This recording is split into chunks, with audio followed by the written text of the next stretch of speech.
દૂષણને કારણે એક યુવકનો ભોગ લેવાયો છે। જી હા, 18 વર્ષીય યુવાન પ્રિન્સ શર્માનું ડ્રગ્સના ઓવરડોઝને કારણે મોત થઈ ગયું। કમ્પાઉન્ડર મિત્રએ નશાકારક દવાનો ઓવરડોઝ આપ્યો હોવાનો ઘટસ્ફોટ થયો।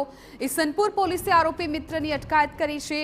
મૃતક પ્રિન્સ શર્મા અમદાવાદનો વટવા વિસ્તારનો રહેવાસી છે। તો અમદાવાદમાં ડ્રગ્સના દૂષણને કારણે એક યુવકનો ભોગ લેવાયો છે। અમારા સંવાદદાતા યુનુસ ગાઝી આ મામલે વધુ જાણકારી આપી રહ્યા છે।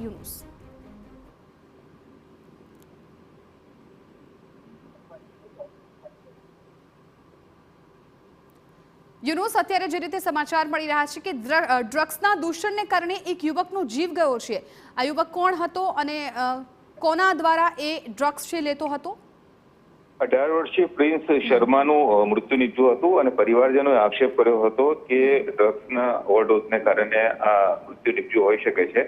આ સમગ્ર મામલે ઈસનપુર પોલીસ દ્વારા હવે તપાસ શરૂ કરવામાં આવેલી છે। વટવા વિસ્તારમાં રહેતા 18 વર્ષીય પ્રિન્સ શર્માનું ગત 6ના રોજ મૃત્યુ નીપજ્યું હતું અને તે ડ્રગ્સના ઓવરડોઝને કારણે થયું હોવાની પ્રાથમિક વિગતો સામે આવ્યા બાદ પોલીસે હવે તપાસ શરૂ કરી છે।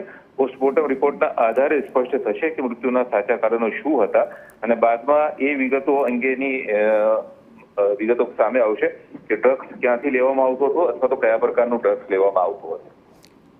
બિલકુલ યુનુસ, આભાર સમગ્ર માહિતી બદલ। તો અત્યારે જે રીતે વિગતો મળી રહી છે, 18 વર્ષીય યુવાન પ્રિન્સ શર્માનું ડ્રગ્સના ઓવરડોઝને કારણે મોત થયું હોય તેવો પરિવારનો આરોપ છે। કમ્પાઉન્ડર મિત્રએ નશાકારક દવાનો ઓવરડોઝ આપ્યો હોવાનો ઘટસ્ફોટ થયો છે। હાલ તો ઈસનપુર પોલીસે આરોપી મિત્રની અટકાયત કરી છે અને આ મામલે તપાસ પણ શરૂ કરી દેવાઈ છે। તો એક તરફ અત્યારે રાજ્યમાં જે રીતે ડ્રગ્સ પકડવાના કેસીસ સામે આવતા હોય છે, એ વચ્ચે ખૂબ જ ચોંકાવનારા સમાચાર કે જ્યાં એક 18 વર્ષીય યુવક કે જેણે ડ્રગ્સનો ઓવરડોઝ લઈ લીધો, જેના કારણે આ યુવકનું મોત થઈ ગયું હોય તે પ્રકારનો આરોપ છે પરિવાર દ્વારા લગાવવામાં આવી રહ્યો છે। મહત્વપૂર્ણ છે કે આ મામલે પોલીસે તપાસ હાથ ધરી છે।